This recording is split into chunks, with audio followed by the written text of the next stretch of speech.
Thank you very much, Paul, for such a generous introduction, and thank you to yourself and Maria, Ulrike, and everyone here at Medea and the Media Department at Malmö University for inviting me, for hosting me. I look forward to spending the next couple of days with you. So I'm going to talk about kind of a recent project which builds on a number of different things I've done. It builds on the idea around the Anthropocene, and I did this little book which was more kind of a philosophical inquiry into the end of the human and extinction and thinking what we can do with this. And this is more like a media entry and more kind of through different narratives in popular culture and media stories and, you know, how to deal with these things. But there's also threads going back to a number of different things and different pieces I've done through my career. And also there is a bit of practice that's going to be shown as part of the talk. So the talk offers an ironic take on one of the dominant apocalyptic narratives of our times, which is the Anthropocene, but it also probes the expiration of the white Christian man as the key subject of history, posited as a new geological epoch in which the human influence on the geo and biosphere has been irreversible. The Anthropocene has become a new epistemological filter through which we humans see ourselves. The beginnings of the Anthropocene epoch are variously dated to the early days of agriculture, the launch of the Industrial Revolution in the 18th century, and the great acceleration of population growth and energy use after 1945. Human and non-human extinction and the destruction of life as we know it on our planet loom as the endpoint of this epoch. Interestingly, the inflection of this particular apocalyptic narrative changes depending on who is telling the story.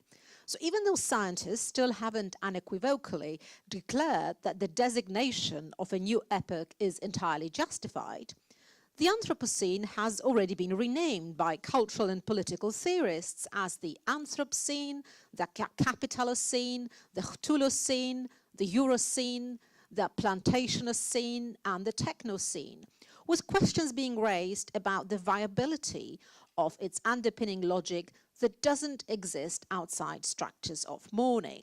So even though we are nowhere near solving the climate change issues, in some areas of critical theory, we seemingly are already post-Anthropocene. But it's worth pointing out that the apocalyptic tropes that underpin the Anthropocene narrative have actually been recurring through Western and non-Western cultural history, from pre-modern religious texts such as the Epic of Gilgamesh and the Book of Revelations, also known as the Apocalypse of St. John, through to contemporary cultural productions such as Fellini's La Dolce Vita, Margaret Atwood's dystopian novels, and the TV series such as Survivors. I suppose what I'm trying to deal with this fascination, or maybe a return to a fascination with the apocalypse. And you name a number of different popular culture programs, narratives today about the end of the world, the representation of the ruin, the kind of dwelling in that sense of the world falling apart. And some would argue that rightly so, because maybe it is indeed falling apart, although was there ever a time when it wasn't? But then what fascinates me less is diagnosing the condition, that we are really, so I'm kind of doing less a modernist kind of male philosopher narrative, like we're all doomed, we are living in a condition of a malaise, and much more looking at stories that other people, both philosophers and theorists and kind of more popular media, popular culture narratives, people are producing around the contemporary condition and trying to probe that kind of fascination with and desire for the apocalypse. Frank Kermode has pointed out that apocalypse and the related themes are strikingly long-lived. And that's precisely this long-livedness of the apocalypse narratives is that interests me today. My own critical intervention in this talk involves delving into this knot of meanings that have accrued around the term Anthropocene in recent years, both in academia and in wider kind of media and cultural landscape. And my specific focus is on peak man, which is the impending population excess that is said to be putting unbearable constraints upon our planet, and that is consequently being posited by some as a harbinger of the end of the human species. Tracing the apocalyptic undertones of the Anthropocene story as a story of the existential crisis of humanity, I want to look at a number of recent developments surrounding the human, both as a philosophical concept and meaty materiality. The panic about the scarcity of resources able to sustain us, renewed activity around artificial intelligence on the part of Silicon Valley researchers and investors, biotechnology research into ways of upgrading the human all the way to immortality. But I also want to locate the turn to the Anthropocene as an explanatory concept against the horizon of various current political events across the globe: the war on terror, the rise of right-wing populism, the refugee crisis, the Trump phenomenon, and last but not least, Brexit. So with all these different conceptual threads and points of inquiry, what I'm mostly concerned with are the unspoken anxieties, desires, and fantasies that the finalism depicted by the end of man prophecy linked with the Anthropocene implies. And I want to pay particular attention to the gendering of the Anthropocene story in order to query some of its foundational assumptions and underpinning structures. So the project on the end of man is a follow-up to my little book called Minimal Ethics for the Anthropocene, which was more of an exposition of a way of trying to think ethically and politically around the current condition, around issues to do with climate change, but also with kind of our responses, while also interrogating that kind of relationship between the human and the non-human. Now, although linear narrative and philosophical reasoning are still my tools, it has been my ambition for a while now to try and develop a theoretical argument with media other than just words. So my photo film, Exit Man, that accompanies this talk, or is part of this talk, and I'm going to show you in a minute, uses my own photographs, which I've been gathering over a number of years into something I'm calling a local museum of the Anthropocene. And the film is an attempt to unsee the Anthropocene the way it's been typically visualized, and also to rethink and resense it as a critical affective concept. I'm going to show you that now. It's about 6.5 minutes.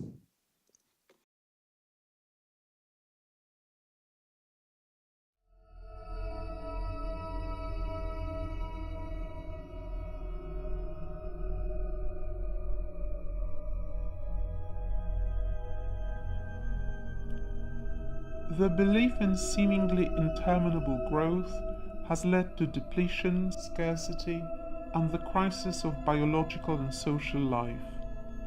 This apocalyptic state of events has been called the Anthropocene. Stretching back at least 250 years to the early days of fossil fuel excavation and burning, the Anthropocene can't be seen, and hence known, by us contemporary humans, because of the vastness of time across which it has unfolded. It can only be visualized, singularly yet repeatedly. Such visualizations usually draw on apocalyptic tropes straight from the Book of Revelation, images of the blackening of the sun, of heaven falling onto the earth, of lands being moved out of their places. Yet they only show us what we are capable of seeing, while hiding the most dramatic message of the Anthropocene, the end of man and everything else. No picture can convey the fact that soon there will be nothing to see, and no one to see it. Current Anthropocene visuality ultimately has a mollifying effect. We are thus slowly being appeased into accepting the status quo about the condition of our planet.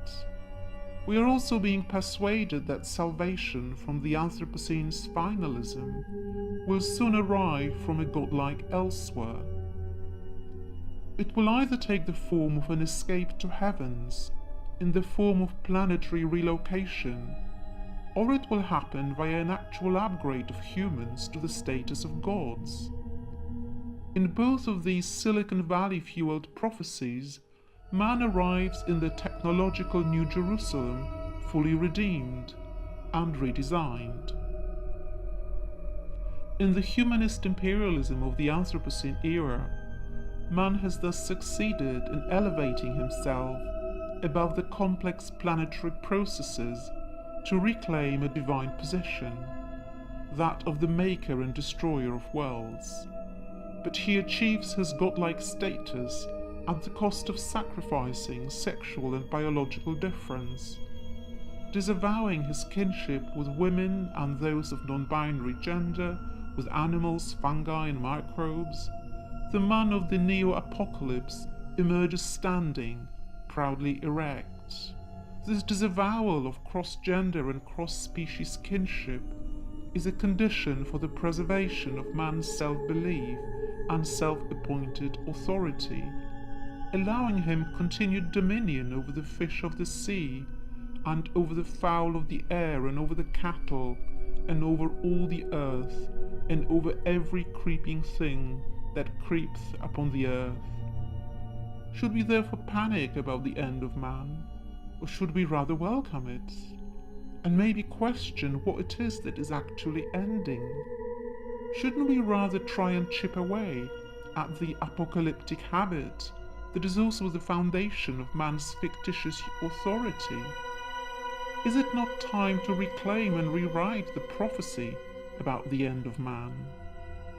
One way to start may be by challenging the widespread belief that salvation from the current planetary apocalypse will come from another place. Such outsider solutions are not just being proposed by high-tech entrepreneurs on their celestial missions. They are also part of our current political landscape, with its procession of strongmen that are promising us earthly redemption and perpetual abundance. Could we instead envisage something like a feminist counter-apocalypse? Adopting precarity as the fundamental condition of living in the global post-industrial world, the feminist counter-apocalypse would contest many of the currently proposed outsider solutions. It would also reposition the standalone subject of ethics and politics as always already multiple, strange, and strange to itself. Such a subject doesn't have to open itself to others because it is already contaminated by them, but it does have to grasp this relationship as being mutually constitutive and therefore as involving a call to responsibility for others. The responsibility for others and the willingness to be vulnerable to them are premised on recognizing that entanglement with others is not just a matter of our acceptance or goodwill, because it precedes the emergence of the human self. The end of man prophecy doesn't therefore point so much to the extinction of the human species, but rather to the expiration of the white Christian man as the key subject of history.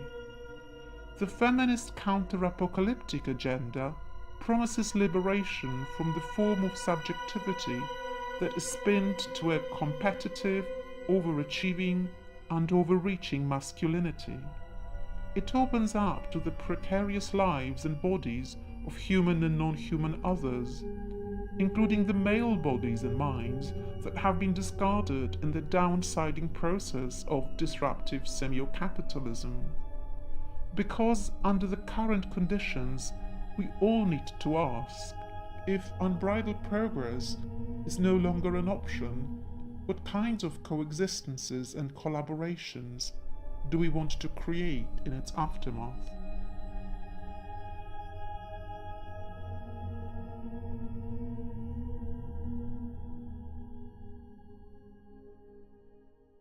So the dominant story about the end of man and everything else has therefore actually been used to aggrandize man as both subject and species.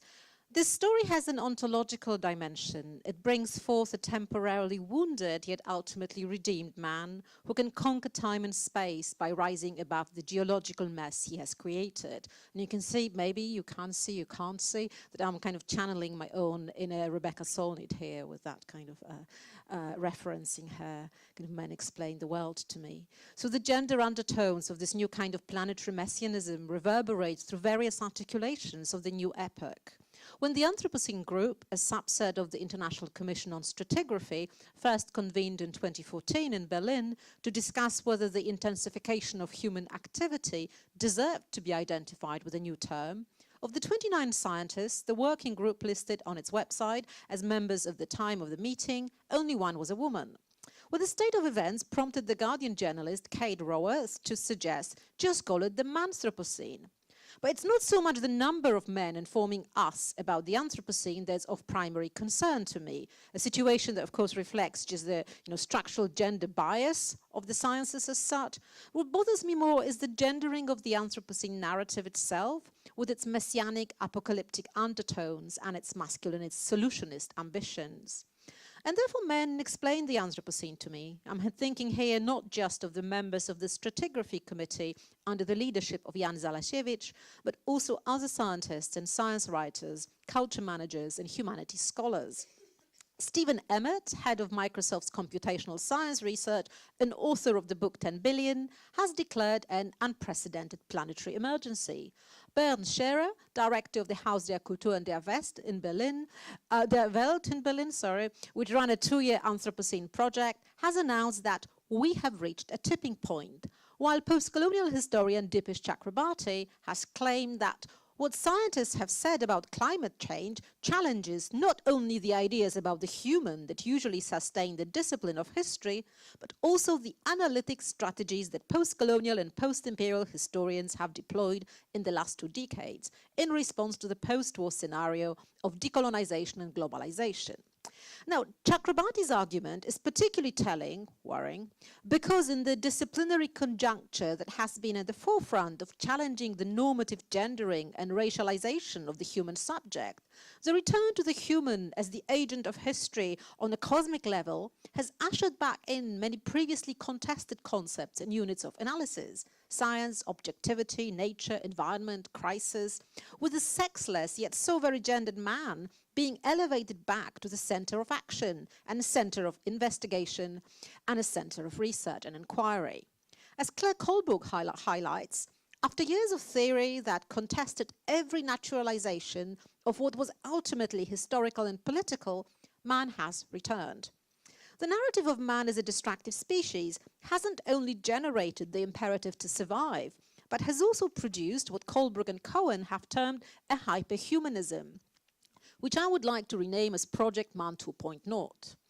Unfolding against the entangled human-non-human horizon, Project Man 2.0 entails a secular mobilization of religious imagery, and singular man now rebranded as Homo Deus, or the God species. The term the God species, or Homo Deus, has actually been used by journalist Mark Linus in his popular science book, which outlines a solutionist approach to climate change. Linus's volume belongs to the genre of conversion narratives. A lapsed environmentalist who spent years destroying genetically modified crops in order to protect nature, Linus gradually realized not only that the green movement wasn't a solution to the planetary problems, but also that it often exacerbated those problems. For example, by facilitating the construction of coal plants in places where nuclear plants have been cancelled. For the newly illuminated Linus, any solution to the planet's problems had to lie in conscious planetary management on the part of humans, embracing science-backed solutions while giving up on any fantasy of uncontaminated nature. Now, so far, so bluntly unproblematic. But the God species, the book, has a weird parochialism to it.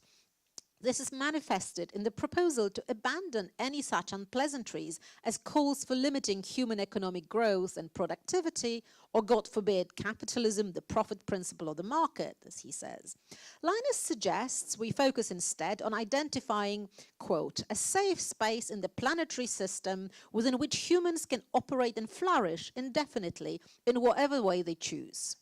Now, his argument is framed by work undertaken by entrepreneur Craig Venter on synthesizing life, whom Linus positions as a mischievous hacker of not just life, but also the book of Genesis, with God's power now increasingly being exercised by us, as Linus puts it. So this is the story of creation as rewritten by venture capitalists, asserting unchallenged dominion over all living things. Yet they seem oblivious to the political consequences of this shift. And the kind of use of copious theological metaphors by many of those kind of venture capitalists who are revisiting the story of creation as an example of kind of rethinking the Anthropocene and solving its problems. That story obscures the unequal distribution of the consequences of human-induced planetary intervention, positioning the Anthropocene instead in terms of a supposedly eternal struggle of man versus nature. However, all is not yet quite well in the Anthropocene paradise, even for Linus and his acolytes. But it's just a matter of time and, more importantly, technological innovation and economic investment before things get sorted. Linus admits to being tired of the idea of perennial human victimhood and therefore offers to reboot the human as a god species whose only trajectory is upwards. Now, this is a version of what another post-natural eco-entrepreneur, L. Ellis, has called a good Anthropocene, one in which humans can be proud of their achievements rather than lose too much sleep over the side effects. The good Anthropocene is really a new version of the good man, a prelapsarian Adam that can go back to and commune with God, while also knowing that God is nothing else but a mirror image of his own self. At the end of the day, there is just Adam, a white Christian Adam playing with himself. There's no God, no serpent, and perhaps more significantly of all, no Eve. No Eve gets a say in Linus's New Jerusalem because it's been designated as a safe space in which the white man can safely rejoice in his own ingenuousness. There is therefore no dissensus, no conflict, and no inherent contradiction in the wishes and desires of the inhabitants of the safe space, because they are all just imaginary clones of our man 2.0. It's therefore perhaps understandable that Linus should joyfully declare, this is no time for pessimism. However, feminist theologian Catherine Keller points out that an apocalyptic narrative is absolutely optimistic for its own believers, because it's them who are going to be saved, though radically pessimistic as to human historical aspirations. In the word of the good Anthropocene brigade, it's Eve and other earthly creatures that have become extinct. Now, these historical aspirations on the part of the human may soon be superseded anyway, because their holder will himself undergo a planetary transformation. The apocalyptic sounding end of man will simply be an upgrade, an evolution of the fleshy model that's becoming obsolete in the face of the current planetary challenges. And thus, if the planet is proving to be more and more uninhabitable, the next logical step for the redeemers of today is to reach for what many in the Silicon Valley are calling, without irony, a techno fix.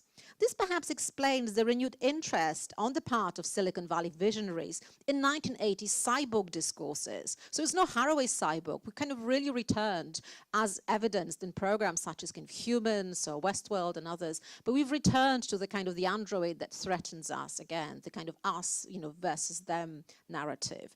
And they're kind of returning in the guise of human enhancement research, gerontology, and artificial intelligence. It's therefore significant that the Anthropocene should usher in not just apocalyptic narratives about the disappearance of man as a species, but also redemptive discourses about the remodeling of the old design for the post-global warming era. So I'm kind of trying to suggest here that the way that the current refascination, you can say, with AI, with artificial intelligence is being packaged, especially in popular culture, but also in investor language, is very much through that kind of as a reaction to the planetary crisis on the level of different organisms, on the level of the planet, on the level of the human, on the level of the atmosphere. And the response is precisely to kind of have a rebranded version of kind of Arnold Schwarzenegger kind of Robocops who will come and save us or not. So Man 2.0 as Homo Deus seems to be a fulfillment of a prophecy issued by entrepreneur Stuart Brand of the Whole Earth Catalogue fame. We are as gods and have to get good at it. Now, the notion of Homo Deus has recently made a literal appearance in a volume penned by another visionary of the whole world, Yuval Noah Harari. After Sapiens, which, by the way, I really loved, and I was very inspired by Sapiens, and then this other book happened, which I was kind of troubled by. So Sapiens was Harari's commercially successful cosmic history of the human, set in deep time, translated into loads of languages. But now he's turned into his attention to the currently popular genre of secular prophecy, which still remains steeped in religious overtones. Given that famines, plagues, and wars have been supposedly conquered, as far as least as the prosperous regions of the world are concerned, with sugar now being more dangerous than gunpowder, as he puts it, the only barrier left is fleshiness itself. Yet just as climate change is seen by the proponents of the good Anthropocene as requiring a technical fix, the Anthropos himself is seen as fully fixable, to an extent where death becomes rebranded as a technical glitch.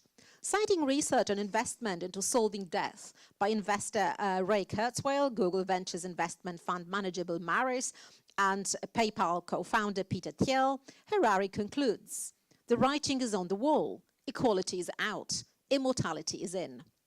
The fantasy of immaculate conception will therefore be realized, seemingly by 2200, with others offering 2050 as the deadline, by installing Silicon Valley venture capitalists as fathers of immortality, regenerating life one cell at a time.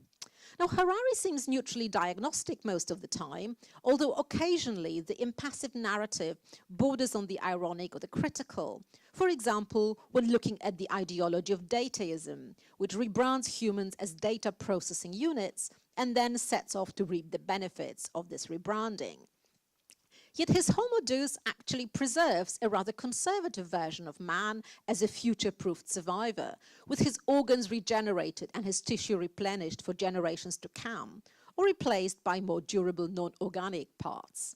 Such developments occur against the uncanny valley of Silicon capital, with its geo-economic fault lines obscured by the Nasdaq indices.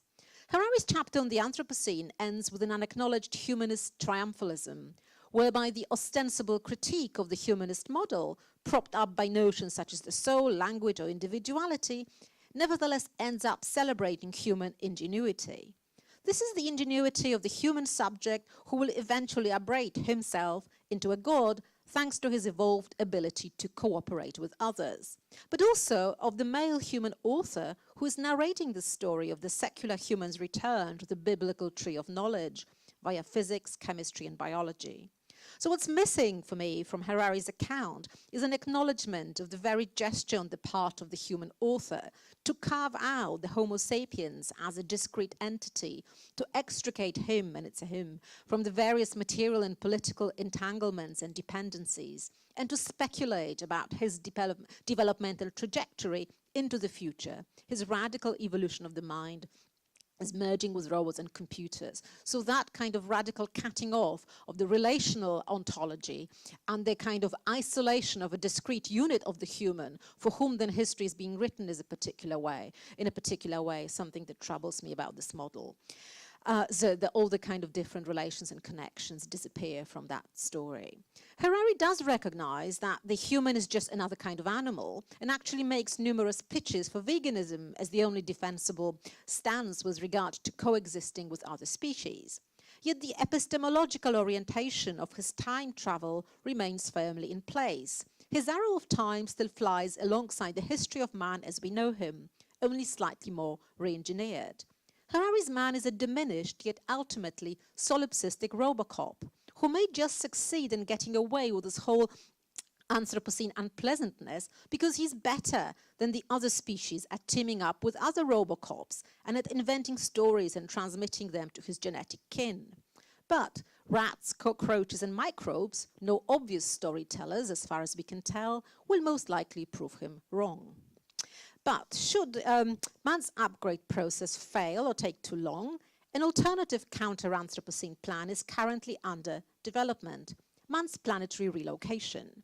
Indeed, many hopeful space colonizers simply can't wait to meet their new Jerusalem, Elon Musk, inventor and founder of Tesla Motors and SpaceX, the latter being a company, as you probably know, whose goal is to enable affordable space travel and eventual colonization of Mars, is a case in point, although he's not offering a return journey, so it has to be one way.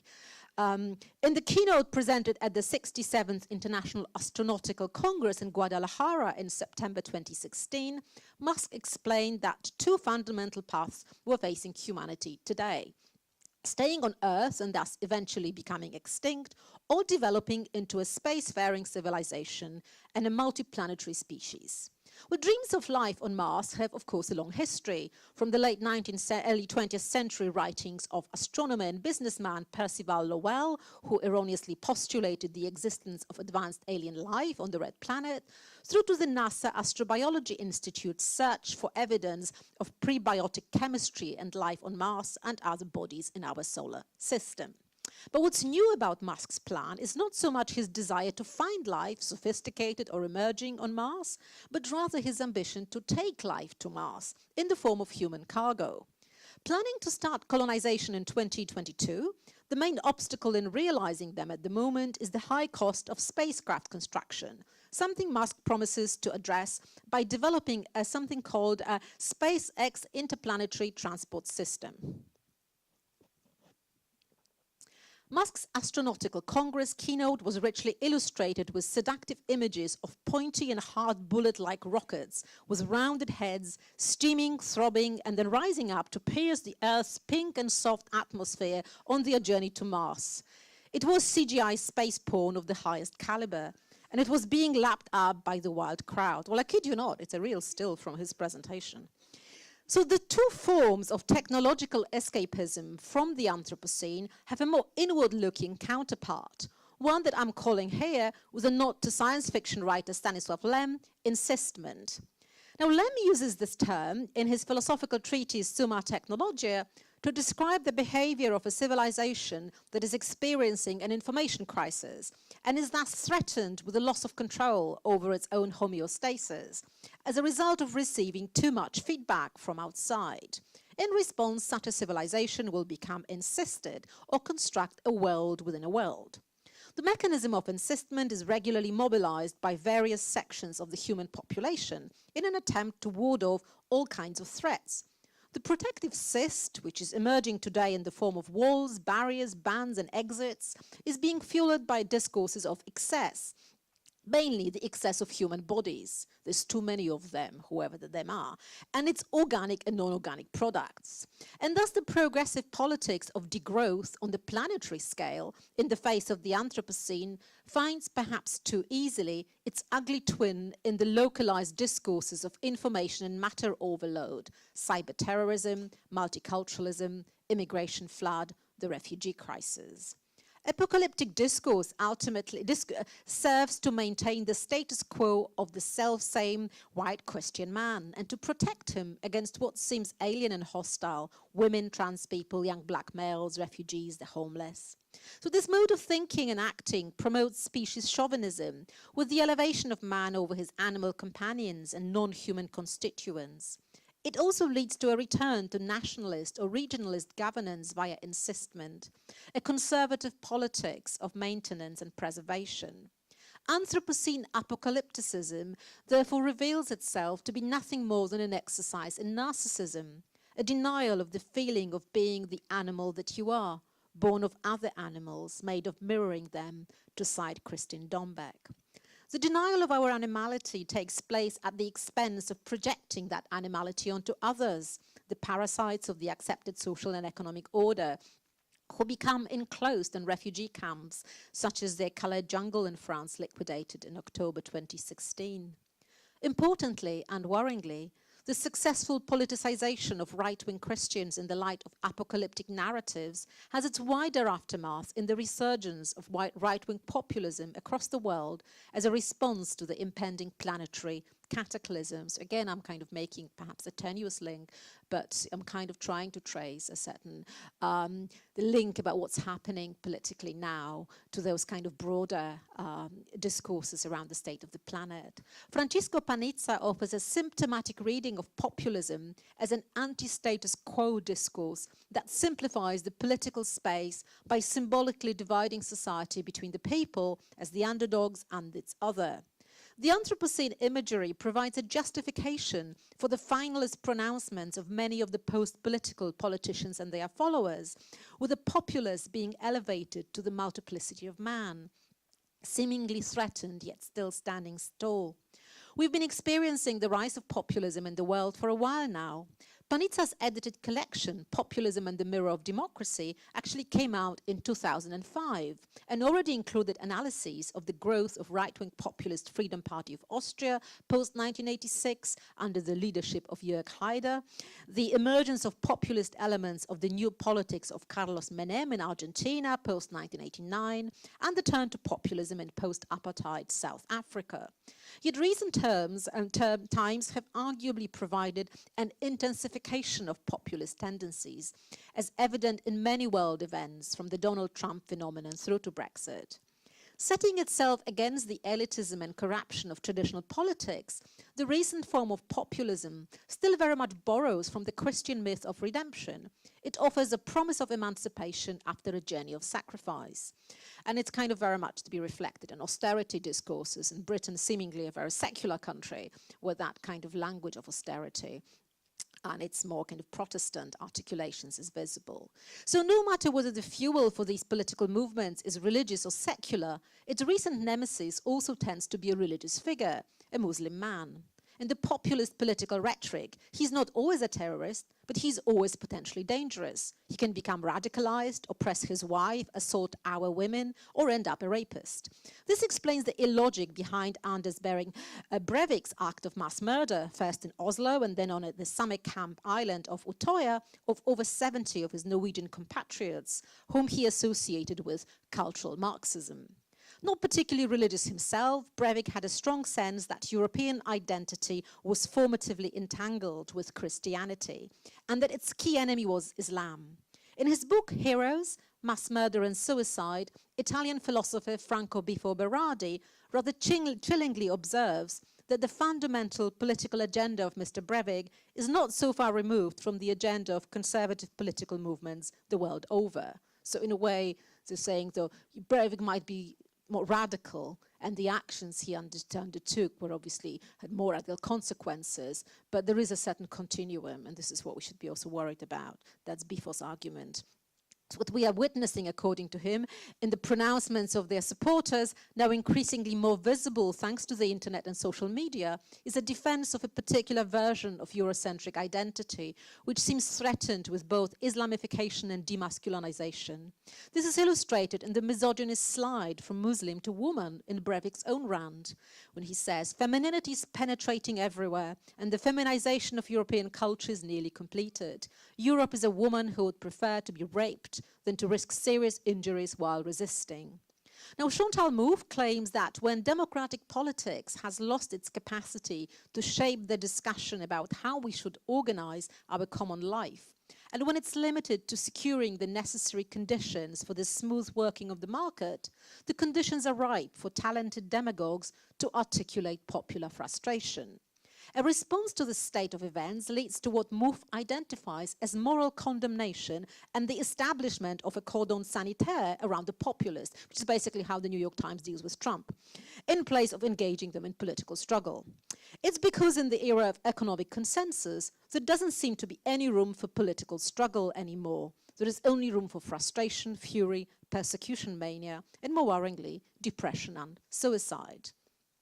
Indeed, suicide is the single biggest killer of men under 45 in the UK and the second biggest cause of death of young males in the US. These statistics raise serious questions about the well-being of a large sector of populations in the so-called developed world. This state of events has found its literalization in a 2010 article by Hannah Rosin in The Atlantic, which kind of became a book titled The End of Men. A genre of pop sociology meets apocalypticism to emerge triumphant in the end, Rosin's book does discuss the gradual disappearance of men from various facets of public and private life. Yet it's ostensibly about the end of patriarchy. Her argument highlights the fact that there are more women today in every sector of education and economy, even if still not at the very top. What's more, the age-old preference for sons worldwide is also supposedly eroding. With industrial jobs disappearing and physical strength being removed from a list of essential workers' attributes, women are said to be thriving in the modern service economy. What if modern post-industrial society is simply better suited to women? Asks Rosin breezily. Her analysis is rooted in the deeply ideological assumption that geopolitics and global culture She believes that geopolitics and global culture are ultimately Darwinian. The men are ending, claims Rosin, because they don't fit in the new economic model, with women's soft skill, social intelligence, open communication, the ability to sit still and focus, it's her, not me, being better suited to the marketplace of what Frank Bifo Berardi has called semio-capitalism, the contemporary regime of production in which capital valorization is based on the constant emanation of information flows. So basically she's saying, well, semio-capital, she's not using the term semio-capitalism, you know, the way the production really happens on the level of ideas, concepts and services rather than on the level of material goods. We're saying, well, this is what's happening, maybe women are better, they've won, let's move on. So I think it's obviously a very problematic narrative for lots of different reasons. The family structure has also changed, according to Rosin, with women now setting the terms of the relationship and being less willing to devote their lives to playing a supporting role in a household, especially after they've lost respect for their, for its prior male head. Now, even though a certain tone of lament over the prophesied end of men can be detected in Rosin's narrative, her story ultimately lacks not only ethical compassion, but also political understanding. Superficially empowering, in the same way that Sheryl Sandberg's Lean In was said to be empowering, Rosin's argument is actually pernicious because it presents as natural the political decisions that have been taken with regard to the current dominant economic order. And with what counts as value within it, what kind of labor counts as valuable, what kind of bodies count as disposable, with derivatives, debts, and other forms of financial abstraction being seen as more profitable than the material objects of labor and trade. In the process, Rosin also demonstrates a limited understanding of both patriarchy, which for her seems to entail a competition between the sexes in which there can only be one winner, and of feminism positioned as a process of catch-up, with the system's inherent inequalities remaining in place.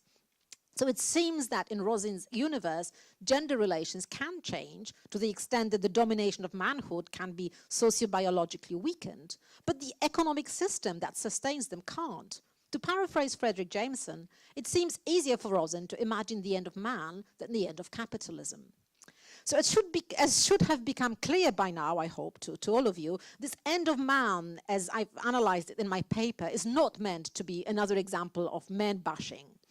On the contrary, my argument arises out of a deep concern for the lives of humans of different gender identifications in all their human entanglements under the finalist apocalyptic conditions and narratives of the present day. So even though the end of man may indeed signal the possible withering of a particular form of kind of white Christian masculine subjectivity as the dominant orientation of our cultural and political discourses, as the norm, so to speak, it's meant to read as a diagnostic of our political condition and a positing of a political opportunity, rather than as a psychological or biological diagnosis of a particular species extinction. It also needs to be acknowledged that structurally, there is of course nothing about the imaginary reign of women that would guarantee a fullness of society and a happy ever after. So I'm not saying, well, the end of man, I will have women, I will have a paradise, because obviously the whole narrative is more complicated. At the same time, this opportunity that I'm identifying here responds to the unfolding of a particular condition of economic and existential precarity explored by Bifo as a symptom of the current iteration of hypercapitalism, with the heroes of the age of production now turned into ghosts. From this perspective, it makes sense to evoke finalism and the apocalypse, because surviving in such conditions means literally surviving the end of the world. So, we are talking the kind of melting ice caps, but we're also talking Detroit or other kind of industrial spaces all over the world. It's a post-industrial spaces. It's in this context that the Trump phenomenon can be understood as not only the last gasp of a particular version of white masculinity, but also as a symptom of a particular generational vulnerability. As if in defiance of Silicon Valley's hyper-humanist hopes for the emergence of Man 2.0, Bifo's ghostly non-heroes are experiencing the psychosis of living in the hyper-real. In hyper-reality, the mass shootings cum suicides on campuses and other youth gathering sites from the US through to Norway mimic back the recurrent aesthetic of the video game, while the terrorist attacks had already been seen before as doomsday-style media entertainment. In the light of the irresolvable distress, as well as corporeal and mental precarity, suicide perhaps does indeed become a way of enacting the end of man, while hanging on to the remnants of self-sovereignty and dignity. This form of escape doesn't seem any more psychotic than the tech billionaire's dreams of escape to another planet. So as a kind of way of closing off my talk, and in response to the apocalyptic tenor of the dominant discourses of the Anthropocene, I want to outline an alternative microvision, the prospect of a feminist counter-apocalypse that takes seriously the geopolitical unfoldings on our planet, while also rethinking our relations to and with it precisely as relations. The concept of a feminist counter-apocalypse recognizes itself as a kind of apocalypticism, but then it will try to interrupt the habit. One such author with whom I would like to begin my feminist counter-walk through the Anthropocene territory is Anna Tsing, whose wonderful book, The Mushroom at the End of the World, is set in the aftermath of climate change, coupled with the collapse of the dream of industrial progress. Yet rather than just lament the passing of the world as we know it, she sets off in search of life in capitalist ruins. The socio-economic context of her exploratory pursuit is provided by the situation of Matsutake mushroom pickers in the forests of Oregon, a mixture of Southeast Asian immigrants from Cambodia, Laos and China, as well as white Americans who have opted out, willingly or by turn of fate, of what liberals think of as standard employment.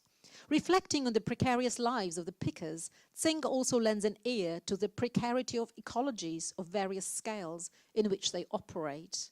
But she then goes on to extend this idea of precarity, understood as life without the promise of stability, from the situation affecting those placed outside the privileged or at least stable socioeconomic circumstances to the structuring condition of life in post-industrial capitalist economies.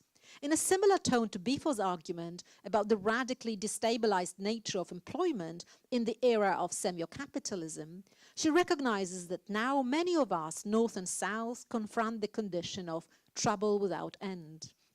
For Tsing, precarity encompasses not only phenomena such as the increasing insecurity of the labor market, in the US and the UK, on the student debt, problem that's obviously less felt, or not felt at all in the Nordic countries yet, but also environmental threats on the level of individual species threatened with extinction, as well as on the level of whole regions or even ecosystems. And here, even Nordic countries can't stay. I sat on a plane next to a shipping magnate who's just told me he's built an oil field in Gabon, and also told me about all the other places in the world that are still there waiting for their intervention. So in what may seem like a surprising move, Anna Tsing then challenges the traditional view of precarity as an exception to how the world works, and proposes we instead accept precarity as the condition of our time. This suggestion must not be mistaken for a sign of political resignation or withdrawal, but rather as a peaceful embracing of our life amongst the post-industrial ruins, driven by a naive desire to reconnect with our non-human others, forests, fungi, microbes. So it's not about, everything is connected, isn't the world amazing? It's something. Instead, I read her proposal as a deeply ethical proposal that redrafts the standalone subject of ethics as always already multiple, strange, and strange to itself. Such a subject doesn't have to open itself to others because, as I said in the film, it's already contaminated by them. But it does have to undertake the effort, the ethical political effort of grasping this relationship as potentially mutually constitutive, and hence as entailing a call to responsibility for others. Learning the lesson of collaborative survival in precarious times from the Matsutake mushroom, Tsing argues that staying alive for every species requires livable collaborations. What's at stake in this model of understanding human-non-human relations is not a development of a flat yet ultimately banal ontology in which everything is connected with everything else, or deciding, as some might derisively claim, whether I'm more or less important than a mushroom. But rather what's at stake here is the possibility of cutting down to size the supposedly unique human eye by showing that this I is already literally made up of others. And perhaps that kind of recognition and that kind of exploration through the filter of the feminist counter-apocalypse is the lesson we could borrow from the kind of alternative readings of the current apocalyptic tones and the current kind of responses to the Anthropocene. Thank you.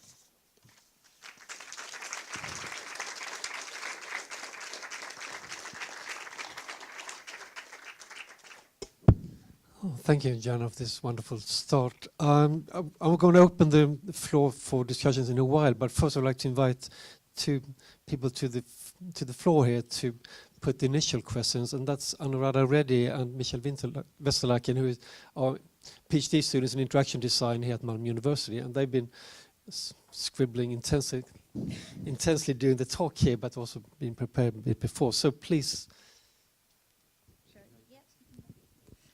Thank you for your talk. I was very interested, and I spent also the last few days reading your book, so and building my questions on that as well, and specifically in relation to my PhD. So I got two questions, but maybe we can do one-on-one and see how this goes. So we're using these terms, and so I wanted to read out some of the terms and then start my question with that. So we're talking about counter-apocalypses and the end of man. Maybe in relation to my PhD, post-speciesism or non-speciesism, or thinking about post-industrialism and what all of these things mean. And by using those words, like I think we often talk about endings, or we talk about like something against something. And since you mentioned in your book that this kind of doing ethics or storytelling to redraft or to reimagine what those worlds look like, to me, in my own design work, but perhaps it also works in artistic projects. It's very difficult to work with those terms because they always talk about those endings and about those things that are kind of the negation of what we're actually trying to imagine. So if I think about let's design something that is perhaps non-speciesist, I only can think of something that critiques that speciesism. So is there something that is problematic in relation to those words, or do we need to perhaps also rethink those, or what are your thoughts on this? Yes, obviously the whole question, of course, who will do the rethinking, and even if who will undertake the work of design, and there is that kind of tension here between, on the one hand, an attempt to outline a new vocabulary, a new set of terms. On the other hand, there's still a certain, remaining kind of wedded to the human-centric way of outlining a theoretical argument and unfolding something. So suppose there are two things going on for me here. One is a certain attempt to probe and poke at the established vocabularies, and the tools I mobilize come very much from both a critical tradition, but also, I borrow a lot of I think tone from Donna Haraway and Haraway. So I think the talk, I mean, for me the subject and what I'm dealing with is, I'm dead serious about this, but the tone is ironic, and irony or pastiche, parody become ways of kind of inhabiting or re-inhabiting the words, no way of running out, because even if we invent a whole other vocabulary, that is still the human inaugurating a new vocabulary and restating her authority in being able to do that. For me, there is even if in discussions around supposed human exceptionalism, and I'm not one for human exceptionalism, I think, humans are exceptional in the same way that bats are exceptional. So I'm not interested in that. But I'm also not interested in the debate around post-humanism, the way it's going on is immensely interesting, but obviously for me post-humanism doesn't mean that you can, abandon the human and we've invented either well, obviously I'm not even talking about transhumanism, that the human is better biologically, but even intellectually. It's much more about precisely cutting the human to size. So in the sense I recognize the intellectual trajectory of theorizing, philosophizing, and even again, poking kind of fun at that tradition or poking holes and seeing holes in that still means working rigorously with it. So that's more about rebuilding a certain vocabulary, finding ways, art practice could be one of them, design could be another, irony, pastiche, performance could be ways of probing that. But it's certainly also, and in minimal ethics, I deal with this idea of returning to the human after the post-humanist critique. And again, the after is less linear, but more, how do we deal with this concept without the, and the problem for me about a lot of work in post-humanist theory, and a lot of post-humanist theories are my dearest friends, a concept I use, the work is still humanist, while humanism remains its own blind spot. In a way, maybe there is no escape from it. We can't write ourselves out of it, but there is perhaps not enough acknowledgement of that humanist blind spot in that desire to move beyond. So maybe it's kind of staying with that tension, with that discomfort, and thinking what happens there. Thank you as well. This was like a super interesting and super inspiring presentation. So the question I have for you is about the role of experimentation, because I see that you see the worth of alternative models and alternative ways of storytelling and doing ethics, but then part of experimentation is also to know when and where to act, which is also something that's been coming up in other discussions. So do you have any thoughts about that? And also reflecting on that, was there any part where you had encounters in the process of making this video where you felt like you had to act, or this was, yeah?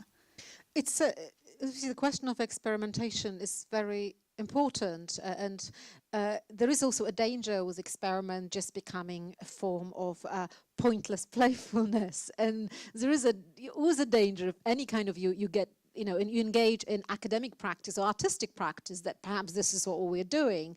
And especially when talking about the Anthropocene, people saying, well, why don't you go and do something more real? But, in the current climate, well, thinking or experimenting are seen as precisely not tied in to outcome agendas or impact agendas that, they have to be more and more. Thinking maybe that kind of, there is a room to protect that space, but also to know how to experiment. We could almost introduce the concept of a good experiment without investing it with values.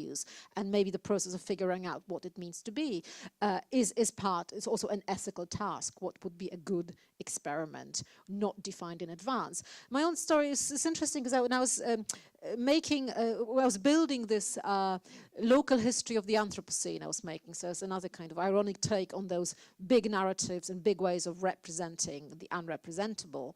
And I was kind of, again, channeling Nick Merzow's spirit here around his critique of ways of seeing the Anthropocene and being unable to basically see it over time.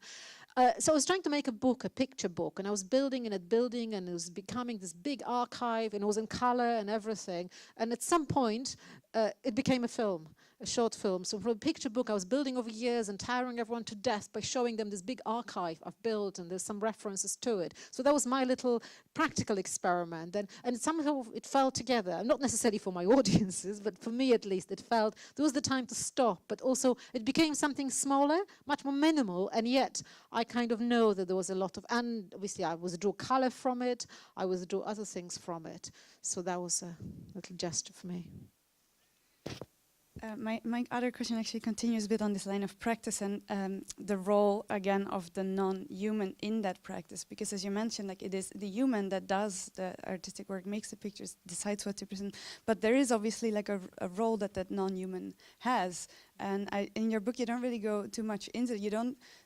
Of course, the non-human is never excluded from that practice. But I wonder, like, in your experience, perhaps, of your process, or your thoughts on that role, like, if we are to take that responsibility as humans to develop that new attentiveness towards the other, what is then the role of the non-human in there? Yeah, I mean, it's true, I don't explore it very much in minimal ethics, partly because it's minimal, there was no space for it. But I do go more into it in non-human photography, which became for me a space to precisely try to understand that role, that aspect of the non-human in me. And thinking about, I'm very much inspired here by the work of Willem Flusser, who talks about a certain kind of algorithmic component of all of us. And you know, we all run on software, if you like, being DNA. It's not, to say this is not deterministic. It's not to say that the software determines certain things, although, you know, it does define certain things or you know, organizes certain things for us. I mean, we run a lot of ethicists claim that the majority of ethical decisions we make are actually bodily reactions. When you decide to save somebody drowning or not, it's not really this kind of moral philosophers, you know, should I do it? Not, you know, person will be dead by then. It's just a bodily reaction, an impulse, muscles act, your body, your blood acts in it. So there is that kind of recognition that to a large extent, a lot of forms of art practice, a lot of forms of academic writing, scholarly writing, fiction writing are also a form of obsession, compulsion, that there is a body writing in you feel, and this other, you know, obviously poets, writers, philosophers have used figures of the demon, of the ghost, of some,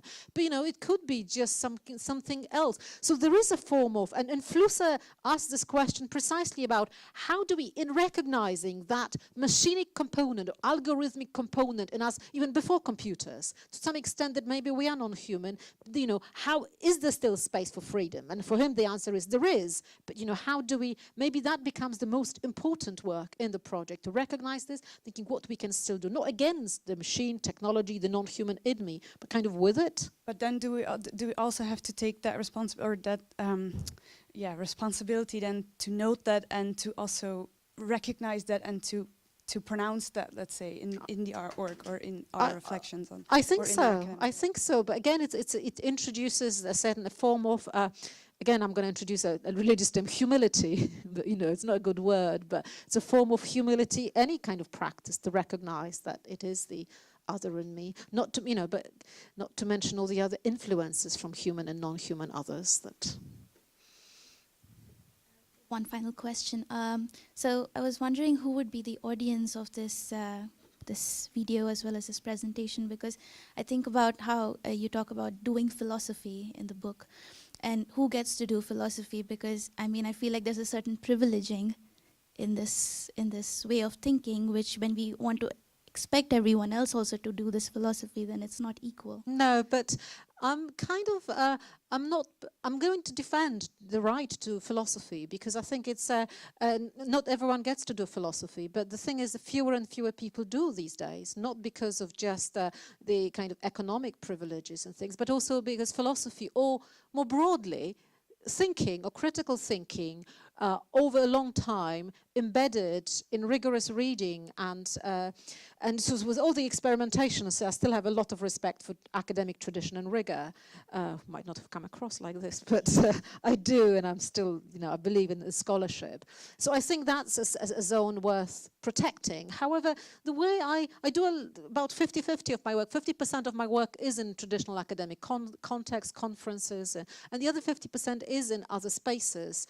Art world, which is obviously another bubble and privileged space, but it's more these kind of peripheral media art spaces, very often bottom up, with people kind of doing things, of people, the intellectual work, and all what's happening in Gramscian sense, that people having ideas, wanting ideas. And I'm trying to more and more kind of share ideas and thoughts and share philosophy for non-philosophers, in the sense that not assuming too much prior knowledge, not assuming that everyone will have read, I don't know, Kant, Derrida, Spinoza, whoever. So even if I bring them to the table, and I want to bring some of them to the table, it's just also assuming that, you know, maybe I also have something to offer in terms of, you know, the background to that. So that would be my answer.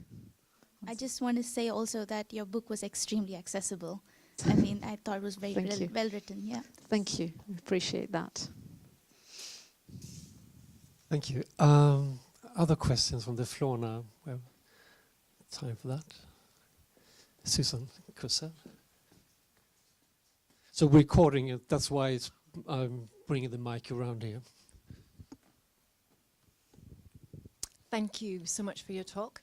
I would like to pick up on this seductive theme of precarity, and Also a bit of background context for our group here who works in interaction design and media and communications and other faculties too, which I can't necessarily speak for, but we're very interested in speculation, speculative fictions, fabulations, so the idea of being able to construct something on the basis of our desires and expertise.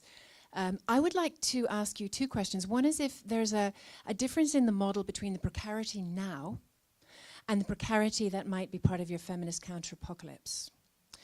And so effectively I'm asking you to give us a broader brushstroke sense of what this precarious living is like. Is it just a question of opening our eyes, seeing the qualities of our current precarious existence and acknowledging it, or do you speculate that there might be some other qualities that could emerge with this new model, or this, I see two models, you may not.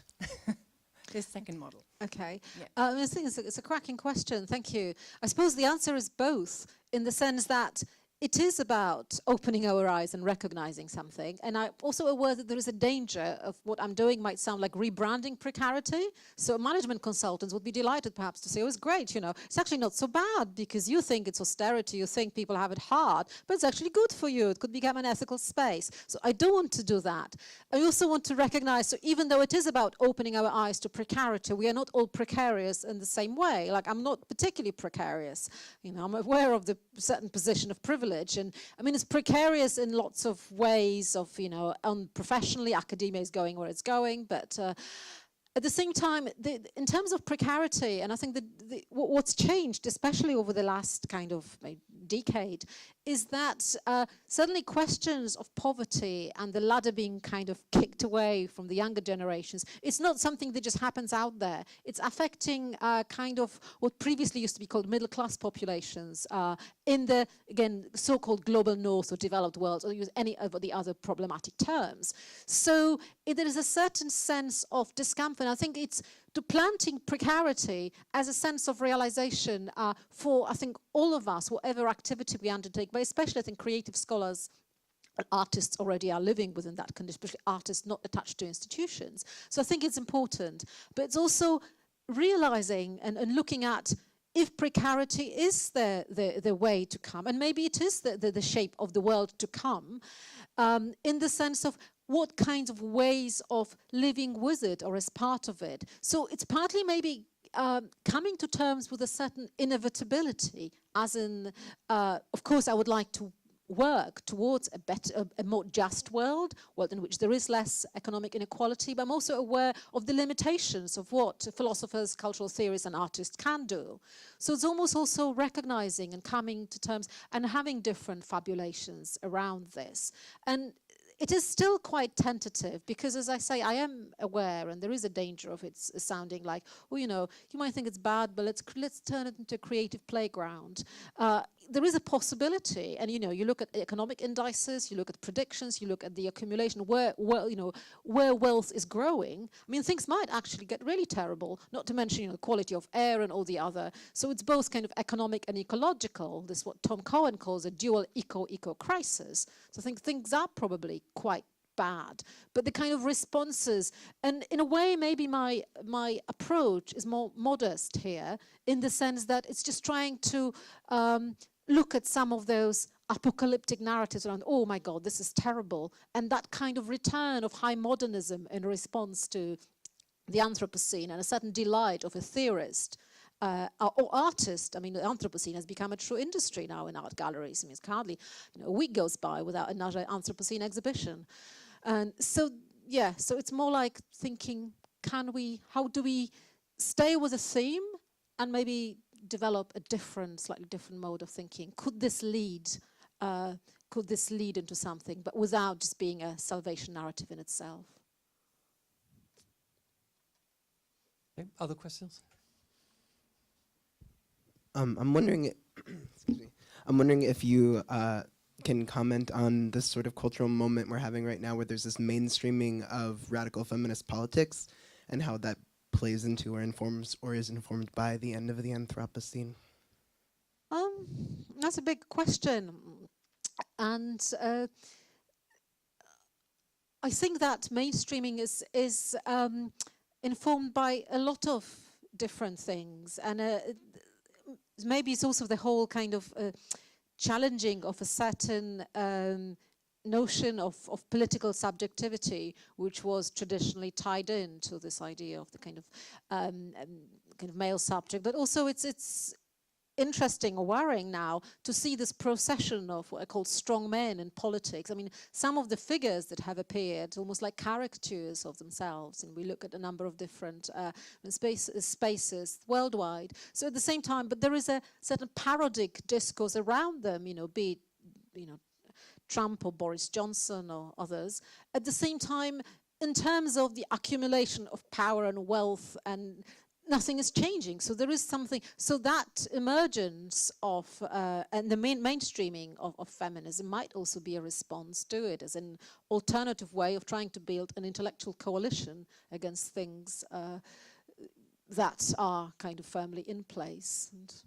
But I think it's a big, and I think there are lots of different reasons for it. So for the emergence of mainstreaming of feminism, which would, I think, require, and people obviously have conducted more deep analyses of it. So I don't want to give a too flippant an answer to this. Okay, more questions?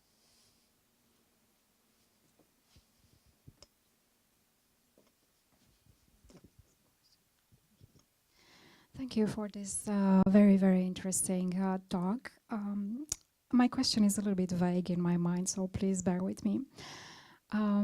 You spoke about the supremacy of the white man and the narratives that decide the way resources and knowledge is being distributed. I would call this somehow generic whiteness, thinking of Simone's generic blackness. And then you spoke about feminism as a counter movement to this. And I wonder whether you could speak about some sort of parallel increase in polarization between this generic blackness, generic whiteness, in comparison with the increase of gap between rich and poor. Yes, it's another big question, a very good question, and obviously it raises an important issue around. I was reading this very interesting article, I think, in The Atlantic recently by a kind of North American Nigerian journalist around kind of fat and lean economies, and kind of trying to map them onto kind of obviously racialization of the world, and the world both as a map, but also spaces within one nation state and how that happens. And the journalist and was kind of reading through, for example, national catastrophes such as floodings like Katrina and others, and what happens, and or Irma, and so in some sense yes, but obviously there's a lot of interesting work being done now around kind of intersectional ideas around gender, race, class, and some of this. And what I'm interested as well is introducing, say, this non-human element, the recognizing that it's just going beyond just identity politics and tying in those kind of categories to the economic anchorings of a particular moment, but also looking at how the very notion of because the very notion of the human traditionally has been constructed as an opposition to other species. What would it mean to recognize all and to reclaim that kind of naturalization of the other as other through kind of often biological and negative categories? And what would it mean to pin it back on ourselves, on those in the center? And obviously even that the whole, as I said in the talk, and I hope it's clear, I know it's sometimes the bashing of the white man can become too easy or too cheap a trope, and I certainly don't want to do that. So it's and all my work, I know some theorists would refuse to cite certain theorists. I still, the politics of citation is an important issue, but I still, in recognition of that rigor and also the historicity of the discipline, of course you still work with certain, or I work with certain traditions, certain modes of thinking. It's just like opening up, what does it mean? So the debate around, for example, Cambridge recently, what they wanted is just to leave the curriculum in English as it was, but also put it in conversation with writers of color, with other modes of thinking. While the way the right-wing newspapers in Britain represented it was that Cambridge students, especially those marginal ethnic ones, wanted to get rid of proper scholarship and the canon and replace it with ethnic writers. So that was the reduction of a certain political gesture of opening up, putting things in conversation, seeing how they happen, seeing also how ideas developed historically, and that kind of hospitable gesture, even though partly violent, towards a certain privileged tradition, is very quickly translated into just, and banalized into an act of complete replacement. And I don't think anyone in a lot of those debates, it's not about that. And I think I've taken your question into a very different realm. So. Okay, other questions?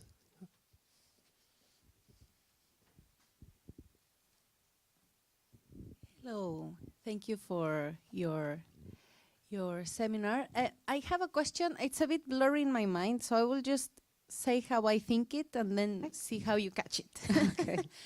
I'm thinking of this, what you talk about, this like future scenario, very much directed by what we see now in Western world, like technology and these things, or this kind of like government that we have right now. And I'm wondering, for example, where in this theory or where in this future scenarios can be like a space for like very important social movements in other parts of the world. I'm thinking like indigenous movements in Latin America or peasant movements in Africa or in other places where they include a lot more a concept of collectivism, like back to these communitary councils that are taking decisions together and all of this. So sometimes when I see these kind of theories, I'm sort of lacking this other vision of the world. So I wonder if there is anything you can say about it. I can say something. Well, I can say two things. One is that I think what you're proposing is very important. A lot of people are doing this work. I'm not doing it. But what I'm doing instead in my new project, which is it's looking at indigenous thought as other modes of philosophizing. So I'm trying to go, and I mean, I've done quite a bit of work in Latin America, but I'm trying to kind of look at especially indigenous philosophies, but also read through, people like Eduardo Viveros de Castro and others who are proposing to read other modes of conceptualizing the world, but with a view to challenging the kind of dominant consensus around knowledge production. So I'm kind of looking at narratives around water and to do with the Anthropocene and thinking how would this work from the point of view of the Patagonia, for example, the relation to water was very different, and looking at both kind of indigenous thought, but also the way it's translated into contemporary forms of cultural and media production. So that's one trajectory I'm trying to look at different ways. I'm looking at mainly kind of Bolivia, Mexico, but also Vietnam, and trying to see how I can unthink what I think by seeing other things. And I think I'm persuaded by Viveros de Castro's argument that it's not about either form of cultural relativism or a kind of embracing, or is it amazing different people have different thoughts, but it's much more a kind of a deep challenge to the very epistemology of what we understand as knowledge. Yeah, hi, thank you for your presentation. It's been very interesting. I just had a question about how would you elaborate or characterize your concept of apocalypse? Are you talking about in terms of the end of capitalism or civilizational collapse or ecological crisis? And then how you put this in relation to your both your reflection on these different modernist attempts to transcend the human via different technological fixes or going to other planets and so on and so forth, versus the feminist approach of embracing somehow this vulnerability and precarity. But I think in both cases, the way you explain or you flesh out this concept of the apocalypse, it's quite relevant to kind of fill in the puzzle. The question, because the notion of the apocalypse is not mine.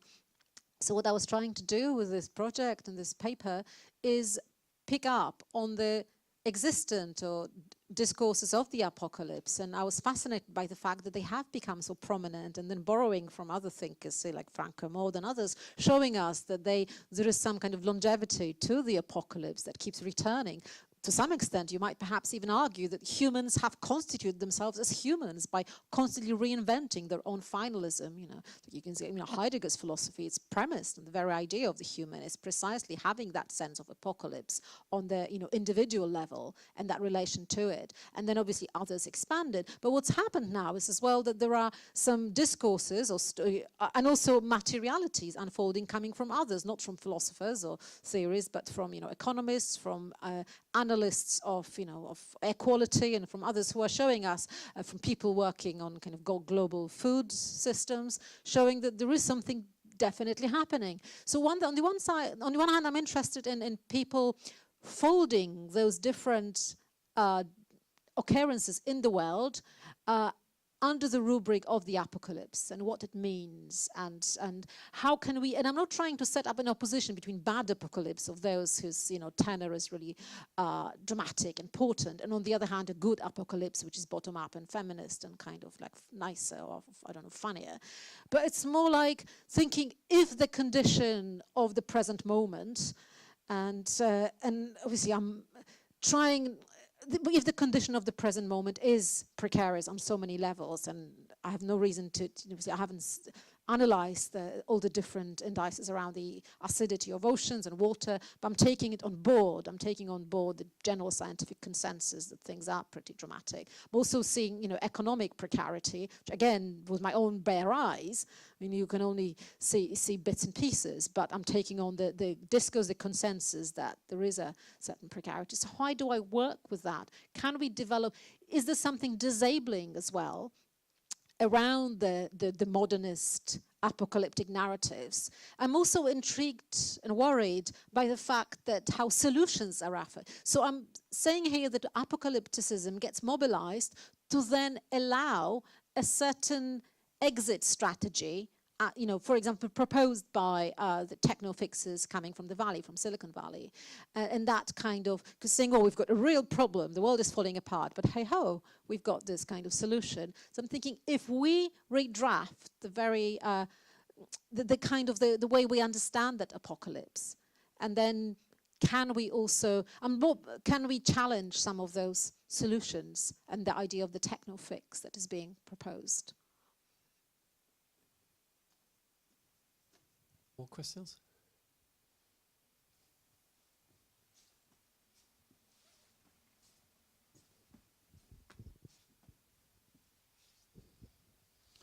Thank you for an interesting presentation. I have a question regarding cyclical versus linear conceptions of history.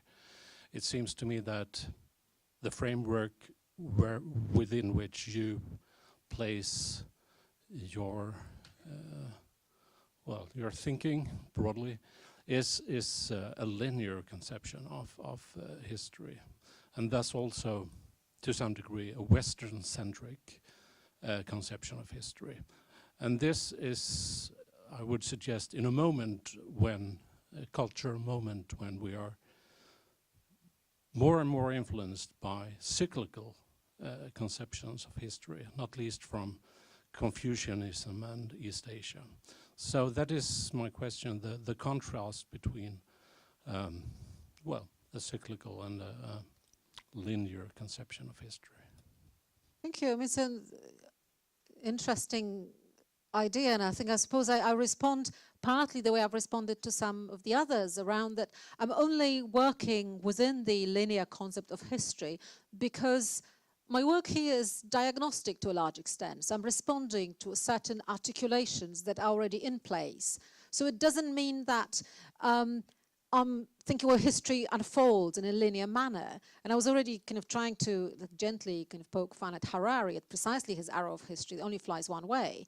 So I think there is absolutely, there are lots of good reasons to look at other ways of understanding how historical events unfold, how they are organized, how we write narratives of them. I would be slightly wary of, again, replacing two, and positing narratives of history as the kind of two different kind of geometric figures and saying, oh, a bad line and a good circle. And that, because that also could become a form of kind of intellectual Orientalism, saying, oh, we've done this in the West, now let's borrow. But there is, to return to the idea of looking at other modes of philosophizing, other ways of understanding the world. And you think there is lots of interesting work around, you know, systems theory now and kind of earth systems, which precisely builds on that kind of idea of more cyclical understanding of transformations as well, which also opens itself up to less apocalyptic modes of understanding things, with less finalism built into it, or that kind of form of finalism becomes mode of transformation. And arguably you could also see some of those modes of thinking in the work of the likes of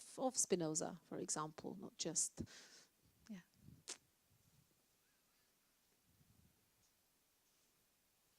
Hi, thanks for the talk. I just have a question about maybe the outcome of the alternative that you traced, the feminist apocalypse alternative, and if what I'm correct in assuming is that you identify a kind of subjectivity that would be based on a sort of relational stance or pose. And what I'm curious about is that, does that subjectivity have to be mediated through some kind of different or different mode than the older one would be? Would that have any consequences for language and imagery, the way that those things are related to each other? Is that too broad a question, or is that's more or less what I was thinking about anyway? Thank you. I suppose the idea would be too that, let me just again reiterate that kind of counter-proposal, if you like, of this feminist counter-apocalypse is just a figuration. It's a certain speculation, so I don't really, again, think, well, it's a solution, and certainly let's all adopt it, and the world will be a better place, although it might be. It's more like trying to imagine, but also trying to imagine different ways of seeing ourselves, understanding ourselves, and whether it has to be mediated. I suppose you can almost call it a form of pragmatism. It's recognizing certain forms of mediation that perhaps are already in place, and thinking of media in a kind of expanded sense. So there is that kind of mediated subjectivity would be, you know, and I do sometimes work of philosophy and kind of playing around with concepts, sometimes work of media and sometimes do them differently. But the theory of mediation and kind of rethinking, and partly, you know, there's obviously a long tradition of work, very exciting work in media theory around mediation and remediation. And what Sarah Kember and I tried to do as well is to think about that kind of process, building on that scholarship as a way to acknowledge that mediation is not this kind of third term that's kind of arrived suddenly either with, you know, late media theory or with, you know, internet, things like that, but it already acknowledges different processes occurring with the coming together or communication of entities between entities. So, but that would be obviously material for a whole other paper. But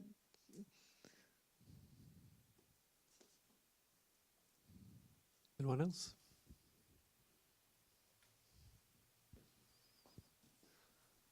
It's almost 5 o'clock now, but going back to your thing about the politics of citation, I mean, you draw upon so many different kinds of sources here, and both in academia and then you work outside. But still, as now co-director of media and communication studies, how do you look upon for students today? I mean, you do media and communication studies, but what kind of education would you give now? I mean, how do you deal with these things, and what is it that what kinds of knowledge is, how broad does it have to be now?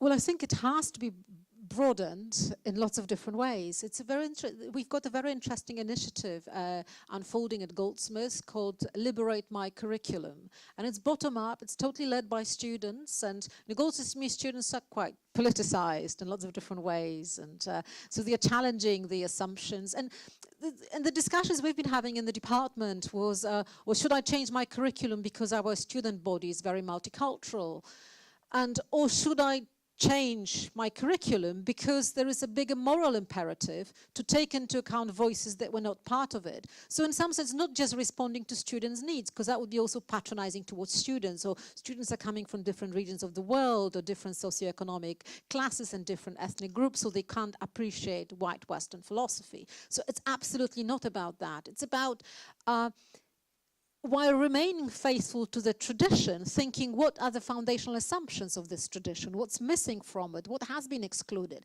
And that debate, in a way, has been happening around history, and with debates around historiography and how history was written. And but I think it's returned now, and it's happening, I think, across campuses, I think, all over the world. And I understand that it can take the forms, for some people are too extreme, and it's just going in directions that everything falls apart. For me, this development is very exciting, and I think I'm very proud of our students who are coming and looking at the curriculum and challenging. So it's not just about ways of counting the names and how many men you cite. Although, you know, when we did the counting exercise just for our own fun, it turned out that, you know, the majority of you know, some articles and some pieces and some courses were mainly just quoting white men as the natural production of knowledge. And now and again, a woman would appear if she happened to write something good enough. And it would be, you know, work written by scholars who themselves would be very progressive, who would never occur to them. But it would be just, oh, because that's how knowledge was shaped. This is who was around at the time. And I think students are telling us now, this is not good enough. Maybe you need to other things. Well, don't add scholars, add something else. So I think that debate for me is very exciting, although sometimes it might also be painful, and I think it requires a lot of, I think, political commitment, ethical thought, and also listening to different voices. If anyone a final comment? So before we finish, this is the last Medea talk for before Christmas. Just want to say we may have one in January, I'm not sure about that, but in February you're all invited, because then we're going to have Egyptian landscape architect Marwa Dabaish. She's going to talk about Tahrir Square, both historically and contemporary, and put that into both a spatial and a more cultural perspective around film and representation and music and so on. The exact date is not clear yet, but if you follow us on the Medea webpage, you'll find out about that, and there'll be more later on. So I just want to thank you for a brilliant talk and a very good discussion, and thank you all for coming. Thank you all for the questions.